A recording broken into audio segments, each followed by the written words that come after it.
നമസ്കാരം. ഇപ്പോൾ കിട്ടിയതിലേക്ക് പ്രിയ പ്രേക്ഷകർക്ക് സ്വാഗതം. ഞാൻ ഗോകുൽ രവി. എന്നോടൊപ്പം കേൾവി പരിമിതരെ സഹായിക്കുവാനായി സോന ജെറിയും. വിശദമായ റിപ്പോർട്ടുകളിലേക്ക്.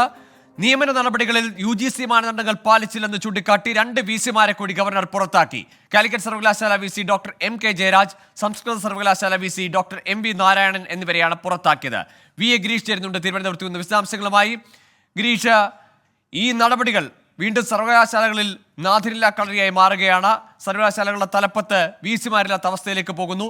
ഇനി ഗവർണറുടെ ഭാഗത്തു നിന്ന് ഒരു നിയമന നടപടി പ്രതീക്ഷിക്കാമോ? അതല്ല, ഇവർക്കൊരു 10 ദിവസത്തെ സാവകാശം ഹൈക്കോടതി നൽകിയിട്ടുണ്ട്. ആ നടപടി, ആ സമയത്തിന് കാത്തു നിൽക്കുമോ ഗവർണർ? ഗോകുൽ, ഇക്കാര്യത്തിൽ നിയമനത്തിൽ അപാകതയുണ്ടെന്ന് കണ്ടെത്തിയതിനെ തുടർന്നാണ് 2 VC-മാരെ ഇപ്പോൾ ഗവർണർ പുറത്താക്കിയിരിക്കുന്നത്. കാലിക്കറ്റ് സർവകലാശാല VC ഡോക്ടർ MJ ജയരാജ്, അതോടൊപ്പം തന്നെ സംസ്കൃത സർവകലാശാല VC ഡോക്ടർ MV നാരായണൻ എന്നിവരെയാണ് ഇപ്പോൾ ഗവർണർ പുറത്താക്കിയത്. നേരത്തെ ഗോകുൽ സൂചിപ്പിച്ച പോലെ ഇവർക്ക് 10 ദിവസത്തെ സാവകാശം അപ്പീൽ പോകുന്നതിനായിട്ട് അനുവദിച്ചിട്ടുണ്ട്. ഇത് നേരത്തെ ഹൈക്കോടതി ഇവർക്ക് 10 ദിവസം നൽകണമെന്ന് ഗവർണർക്ക് നിർദ്ദേശം നൽകിയിരുന്നു. ഇതിന്റെ അടിസ്ഥാനത്തിലാണ് ഈ കാലാവധി ഇപ്പോൾ അനുവദിച്ചിരിക്കുന്നത്. ഇതിന് ശേഷമാകും മറ്റ് ബദൽ ക്രമീകരണങ്ങൾ സർവകലാശാലകളിൽ ഏർപ്പെടുത്തുന്നത് സംബന്ധിച്ച് ഗവർണർ തീരുമാനമെടുക്കുക. ഏതായാലും സ്വാഭാവികമായും ഈ VC-മാർ ഹൈക്കോടതിയെ സമീപിക്കും എന്നുള്ള കാര്യത്തിൽ യാതൊരു തർക്കവുമില്ല. UGC-യുടെ അഭിപ്രായം കൂടി തേടിയ ശേഷമാണ് ഇപ്പോൾ ഗവർണറുടെ തീരുമാനം ഉണ്ടായിരിക്കുന്നത് എന്നുള്ളതാണ് ഏറ്റവും പ്രത്യേകത. ഓപ്പൺ സർവകലാശാല VC PM മുബാറക് പാഷ നേരത്തെ ഗവർണർക്ക് രാജിക്കത്ത് നൽകിയിരുന്നു. എന്നാൽ ഈ രാജി ഗവർണർ സ്വീകരിച്ചിട്ടില്ല. അതോടൊപ്പം തന്നെ ഡിജിറ്റൽ സർവകലാശാല VC ഡോക്ടർ സജീവ് ഗോപിനാഥിന്റെ കാര്യത്തിലും ഓപ്പൺ സർവകലാശാല VC PM മുബാറക് പാഷയുടെ കാര്യത്തിലും UGC-യുടെ അഭിപ്രായം ഇപ്പോൾ ഗവർണർ തേടിയിട്ടുണ്ട്. ഇതിനുശേഷമാകും ഇവരുടെ കാര്യത്തിൽ ഒരു അന്തിമ തീരുമാനത്തിലേക്ക് ഗവർണർ എത്തുക. നേരത്തെ ഇവരടക്കം 10 VC-മാർക്ക് പുറത്താക്കാൻ ഗവർണർ നോട്ടീസ് നൽകിയിരുന്നത്. ഇതിനെതിരെ 4 VC-മാരാണ് കോടതിയെ സമീപിച്ചത്. ഇവരെ കേട്ട ശേഷമാണ് 6 ആഴ്ചയ്ക്കുള്ളിൽ തീരുമാനമെടുക്കാനായി ഹൈക്കോടതി ഗവർണർക്ക് നിർദ്ദേശം നൽകിയിരുന്നത്. സാങ്കേതിക സർവകലാശാല VC ഡോക്ടർ MS രാജശ്രീയുടെ നിയമനവുമായി ബന്ധപ്പെട്ട അല്ലെങ്കിൽ നിയമനം സുപ്രീം കോടതി റദ്ദാക്കിയ സാഹചര്യത്തിലാണ് മറ്റ് VC-മാരുടെ നിയമനം കൂടി ചോദ്യം ചെയ്യപ്പെടുന്ന ഒരു സാഹചര്യം ഉണ്ടായത്. UGC നിയമവും ചട്ടവും ഈ VC-മാരുടെ കാര്യത്തിൽ നടപ്പായിട്ടില്ല എന്നുള്ളതായിരുന്നു ഗവർണറുടെ നിലപാട്. തുടർന്നാണ് ഗവർണർ ഇവർക്ക് നോട്ടീസ് നൽകിയതും. ഇതിൽ ഏറ്റവും പ്രധാനമായിട്ടുള്ളത് 3 VC-മാർ, സാങ്കേതിക സർവകലാശാല VC, അതോടൊപ്പം തന്നെ ഫിഷറീസ് സർവകലാശാല, കണ്ണൂർ സർവകലാശാല VC-മാരെ ഇതിനകം കോടതികൾ പുറത്താക്കിയിട്ടുണ്ട്. മറ്റ് 3 VC-മാർ, കേരള ഉൾപ്പെടെയുള്ള 3 VC-മാർ കാലാവധി കഴിഞ്ഞ് പൂർത്തിയാക്കി പോവുകയും ചെയ്തിട്ടുണ്ട്. ബാക്കി 4 പേരുടെ കാര്യത്തിലാണ് ഗവർണർ തീരുമാനമെടുക്കേണ്ടിയിരുന്നത്. ഇതിൽ 2 പേരുടെ കാര്യത്തിൽ ഇപ്പോൾ തീരുമാനമെടുത്തിരിക്കുന്നു. ഓപ്പൺ സർവകലാശാല VC-യുടെയും അതോടൊപ്പം തന്നെ ഡിജിറ്റൽ സർവകലാശാല VC-യുടെയും കാര്യത്തിൽ UGC-യുടെ അഭിപ്രായം ഗവർണർ തേടുകയും ചെയ്തു. ഗോകുൽ, ശരി, 2 സർവകലാശാലകളിലെ VC-മാരെ കൂടി ഗവർണർ പുറത്താക്കിയിരിക്കുന്നു. കാലിക്കറ്റ് സർവകലാശാലയിലും സംസ്കൃത സർവകലാശാല VC-മാരെയാണ് ഇപ്പോൾ ഗവർണർ പുറത്താക്കിയിരിക്കുന്നത്. നിയമന നടപടികളിൽ മാനദണ്ഡങ്ങൾ പാലിച്ചില്ല എന്ന് ചൂണ്ടിക്കാട്ടിക്കൊണ്ടാണ് ഇപ്പോഴത്തെ ഈ നടപടി. ഗിരീഷ്, ഇനി ഈ കാര്യത്തിൽ സുപ്രീം കോടതിയിൽ നിന്നടക്കം സർവകലാശാലകളുടെ കാര്യത്തിൽ ചാൻസലർക്കാണ് അധികാരമെന്ന് കോടതിയുടെ നിരീക്ഷണവും പരാമർശവും ഒക്കെ നിലനിൽക്കുന്ന സാഹചര്യത്തിൽ സർക്കാരിൻ്റെ ഭാഗത്തു നിന്ന് ഇനിയൊരു നിയമ നടപടി അല്ലെങ്കിൽ ഒരു തടസ്സമായി ഒരു നിയമ നടപടിയിലേക്ക് ഈ തീരുമാനത്തെ ചോദ്യം ചെയ്യാനുള്ള സാധ്യത കുറവല്ലേ?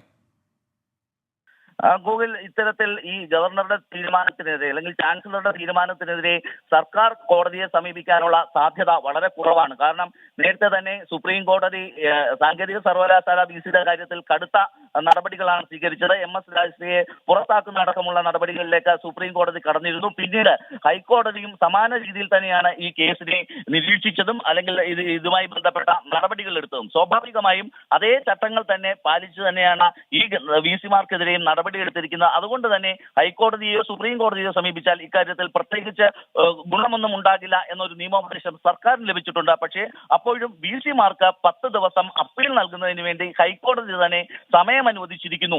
ഈ ഒരു സാഹചര്യത്തിൽ VC-മാർ സ്വാഭാവികമായും ഹൈക്കോടതിയെ സമീപിക്കും. പക്ഷേ ഈ കേസിൽ നിരവധി നിയമപ്രശ്നങ്ങളുണ്ട്, സർക്കാരിന് തിരിച്ചടിയാകുന്ന നിരവധി വിഷയങ്ങളുണ്ട്. അതുകൊണ്ട് തന്നെ സർക്കാർ ഈ കേസിൽ നിയമപരമായി കോടതിയെ സമീപിക്കുന്നതിനോ മറ്റോ പോകില്ല. പക്ഷേ VC-മാർ കോടതിയെ സമീപിക്കും എന്നുള്ള കാര്യത്തിൽ യാതൊരു തർക്കവുമില്ല. ഗൂഗിൾ, ശരി. VA ഗിരീഷാണ് തിരുവനന്തപുരത്ത് നിന്ന് വിവരങ്ങൾ പങ്കുവച്ചത്.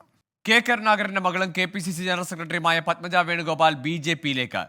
വൈകിട്ട് BJP ആസ്ഥാനത്ത് പത്മജ അംഗത്വം സ്വീകരിക്കും. കോൺഗ്രസിൽ നേരിട്ട് അവഗണനയിൽ മനമെടുത്താണ് പാർട്ടി വിടുന്നതെന്നാണ് പത്മജയുടെ വിശദീകരണം. പത്മജിയുമായി കോൺഗ്രസ് നേതൃത്വം നടത്തിയ അനുനയ നീക്കങ്ങൾ പരാജയപ്പെട്ടു. KC വേണുഗോപാൽ അടക്കമുള്ള നേതാക്കൾ പത്മജിയുമായി ചർച്ച നടത്തിയിരുന്നു. അതേസമയം പത്മജ വേണുഗോപാലിനെ കൊണ്ട് BJPക്ക് കാൽ കാശിന്റെ ഗുണമുണ്ടാകില്ലെന്ന് കെ മുരളീധരൻ പ്രതികരിച്ചു. കോൺഗ്രസ് അവഗണിച്ചെന്ന പത്മജയുടെ വാദം ശരിയല്ല. ഉറച്ച മണ്ഡലങ്ങൾ നൽകിയിട്ടും പത്മജ പരാജയപ്പെട്ടു. പത്മജയോട് കെ കരുണാകരന്റെ ആത്മാവ് പൊറുക്കില്ലെന്നും പത്മജയുമായി ഇനി തനിക്ക് ബന്ധമില്ലെന്നും കെ മുരളീധരൻ ആഞ്ഞടിച്ചു. കെ കരുണാകരൻ ഒരു കാലത്തും വർഗീയതയോട് സന്ധി ചെയ്യാത്ത ആളാണ്.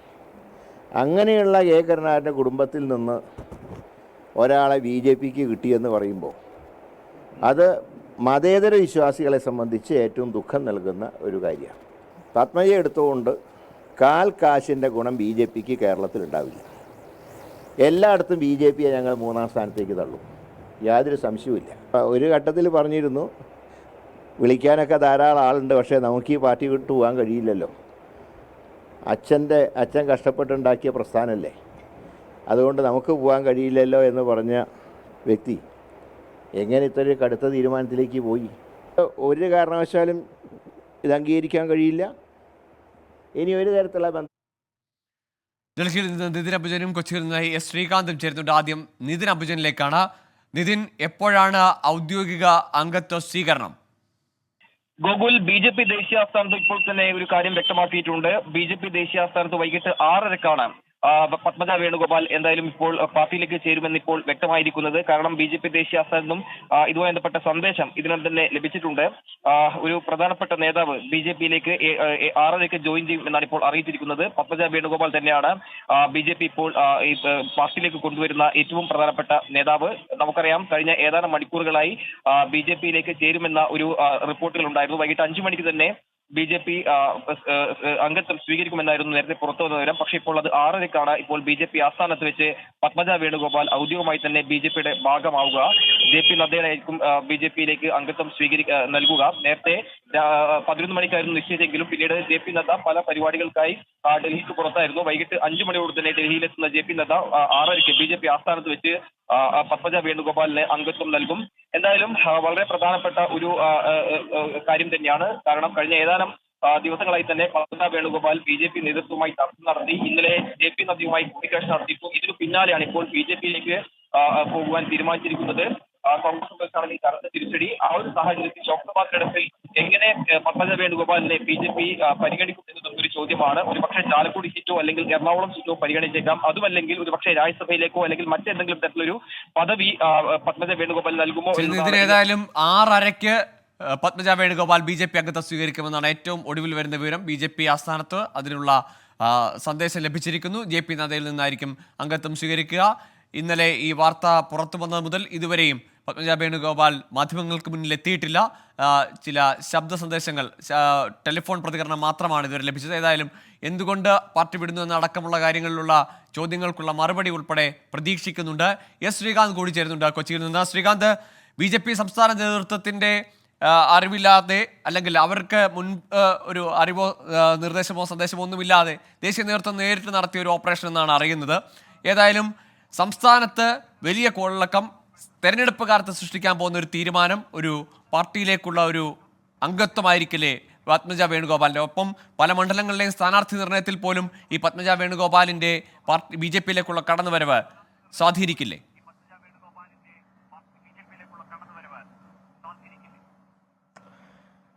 ഗോകുൽ, പത്മജ വേണുഗോപാലിന്റെ BJPയിലേക്കുള്ള കടന്നുവരവ് സംസ്ഥാന BJP നേതൃത്വത്തിന് കൂടി വലിയ തിരിച്ചടിയാണ് എന്ന് പറയേണ്ടി വരും. കാരണം കോൺഗ്രസിനെ തിരിച്ചടി എന്ന് പറയും പോലെ തന്നെ BJP സംസ്ഥാന ഘടകത്തിനും അത് തിരിച്ചടിയാണ്. കാരണം അവരറിഞ്ഞിട്ടില്ല ഇങ്ങനെയൊരു നീക്കം നടന്നത്. ഏറ്റവും ഒടുവിലാണ് ഇത്തരത്തിൽ ഇന്ന് അംഗത്വം എടുക്കും എന്നേറെക്കുറെ ഉറപ്പിച്ച ആ ഘട്ടത്തിലാണ് അവരുടെ ഒരു ഇൻവോൾവ്മെന്റ്, ഇടപെടൽ ഇക്കാര്യത്തിൽ ഉണ്ടാകുന്നതെന്നാണ് പുറത്തുവരുന്ന വിവരം. അതായത് സംസ്ഥാന BJP ഘടകത്തെ വിശ്വാസത്തിലെടുക്കാതെ ദേശീയ നേതൃത്വം നേരിട്ട് നടത്തിയ ഓപ്പറേഷനായിരുന്നു ഇത് എന്ന് ഇപ്പോൾ മനസ്സിലാക്കാൻ സാധിക്കുന്നു. ഇക്കാര്യത്തിൽ സുരേഷ് ഗോപിക്ക് കൂടി ചില ഇടപെടലുകൾ ഉണ്ട് എന്നുള്ള കാര്യം പുറത്തു വരുന്നുണ്ട്. പക്ഷേ അതൊക്കെ തന്നെ സ്ഥിരീകരിക്കേണ്ടത് BJPയുടെ ഔദ്യോഗിക നേതൃത്വം തന്നെയാണ്. പക്ഷെ ഒരു കാര്യം ഉറപ്പിച്ചു തന്നെ പറയാം, ഇതിൽ BJP സംസ്ഥാന നേതൃത്വത്തിന് ഒരു തരത്തിലുള്ള അറിവും ഉണ്ടായിരുന്നില്ല. കെ സുരേന്ദ്രൻ, നേരത്തെ ചില വാർത്തകൾ വന്നിരുന്നു, കെ സുരേന്ദ്രൻ ഇവരുമായി കൂടിക്കാഴ്ച, പത്മജ വേണുഗോപാലുമായൊക്കെ തന്നെ കൂടിക്കാഴ്ച നടത്തിയിരുന്നു 2 ആഴ്ച മുമ്പ് എന്നൊക്കെ. പക്ഷെ അതെല്ലാം തന്നെ ഒരു തരത്തിലും വാസ്തവമായി ചേർന്ന് നിൽക്കുന്നതല്ല. കാരണം BJPയുടെ കേന്ദ്ര നേതൃത്വം നേരിട്ട് നടത്തിയ ഓപ്പറേഷനിലൂടെയാണ് ഇപ്പോൾ പത്മജ വേണുഗോപാൽ BJP പാളയത്തിലേക്ക് എത്തുന്നത്. അതിനാൽ തന്നെ സംസ്ഥാന ഘടകത്തിന് അതിന്റെ ക്രെഡിറ്റ് അവകാശപ്പെടാനും സാധിക്കില്ല. ഇനി പത്മജ വേണുഗോപാൽ കടന്നു വരുന്നത് കൊണ്ട് BJPക്ക് ഏതെങ്കിലും മണ്ഡലത്തിൽ ഗുണമുണ്ടാകുമോ എന്നുള്ളതാണ് ചോദ്യം. പക്ഷേ അത് കൂടിപ്പോയാൽ അത് തൃശ്ശൂരിൽ ചില മേഖലകളിലൊക്കെ പ്രതിഫലിക്കും എന്നതിനപ്പുറം അത് കാര്യമായ ചലനമുണ്ടാക്കും എന്ന് BJP പ്രതീക്ഷിക്കുന്നില്ല. പക്ഷേ അതൊരു വലിയ രാഷ്ട്രീയ സന്ദേശം എന്ന നിലയിലാണ് BJP മുന്നോട്ട് വെക്കുന്നത്. നേരത്തെ AK ആന്റണിയുടെ മകൻ BJPയിലേക്ക് വന്നു, അനിൽ ആന്റണി.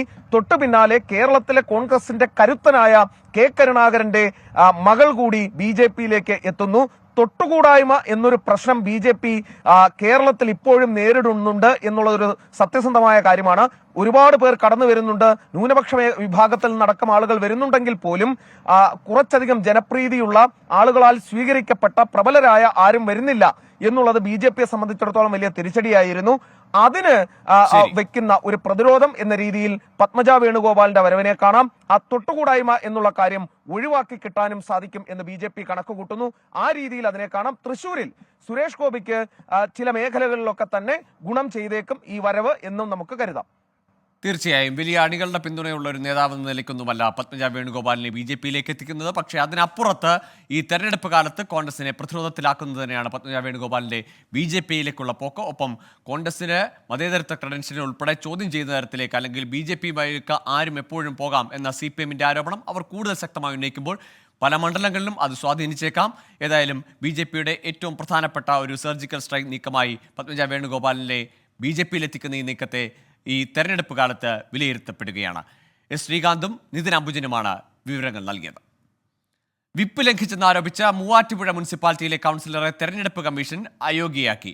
13ാം വാർഡ് കൗൺസിലർ പ്രമീള ഗിരീഷ് കുമാറിനാണ് 6 വർഷത്തേക്ക് അയോഗ്യയാക്കിയത്. തെരഞ്ഞെടുപ്പ് കമ്മീഷന്റെ നടപടിക്കെതിരെ ഹൈക്കോടതിയെ സമീപിക്കുമെന്ന് പ്രമീള ഗിരീഷ് കുമാർ. കമ്മീഷന്റെ ഇപ്പോഴത്തെ വിധി ഞാൻ സാമൂഹ്യ മാധ്യമങ്ങളിലൂടെയാണ് അറിഞ്ഞത്. എനിക്ക് ഔദ്യോഗികമായിട്ട് ഒരറിയിപ്പും കിട്ടിയിട്ടില്ല. ഔദ്യോഗികമായ അറിയിപ്പ് കിട്ടിയാൽ അതുമായി ബന്ധപ്പെട്ടുകൊണ്ട് അപ്പീലിന് പോകാനാണ് എൻ്റെയും എന്നെ പിന്തുണയ്ക്കുന്ന പാർട്ടിയുടെയും തീരുമാനം. പിന്നെ ഞാൻ എൻ്റെ വാർഡിൽ നിന്നും എന്നെ ജയിപ്പിച്ച ജനങ്ങൾ, ഇനി 1 വർഷക്കാലമുണ്ട്, എൻ്റെ വാർഡിൽ നിന്ന് ജയിപ്പിച്ച ജനങ്ങൾ എന്നിൽ വിശ്വാസമർപ്പിച്ചതാണ്. അപ്പോൾ അവരുടെ എന്നിൽ വിശ്വാസമർപ്പിച്ച അത് തകർക്കാൻ എനിക്ക് താല്പര്യമില്ല. അതുകൊണ്ടാണ് ഞാൻ അപ്പീലിന് പോകുന്നത്.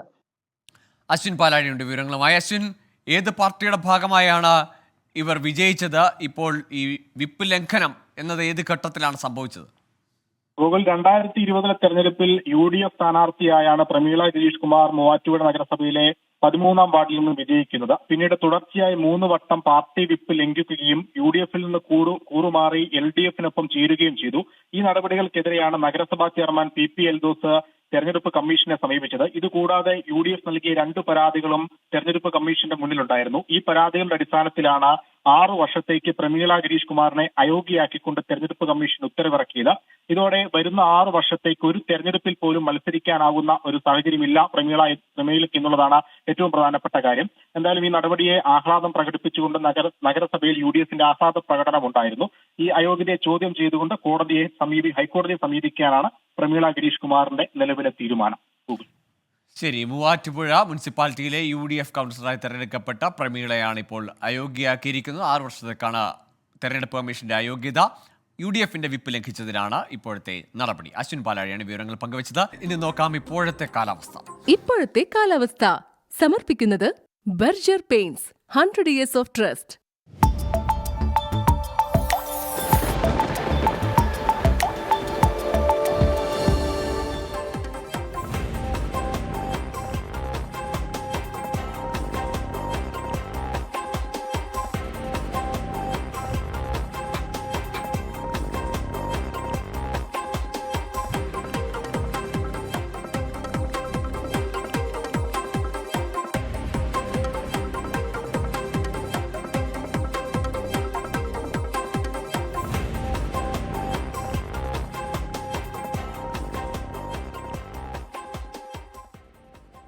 ഇപ്പോൾ കിട്ടിയത് ഇവിടെ പൂർണ്ണമാകുന്നു.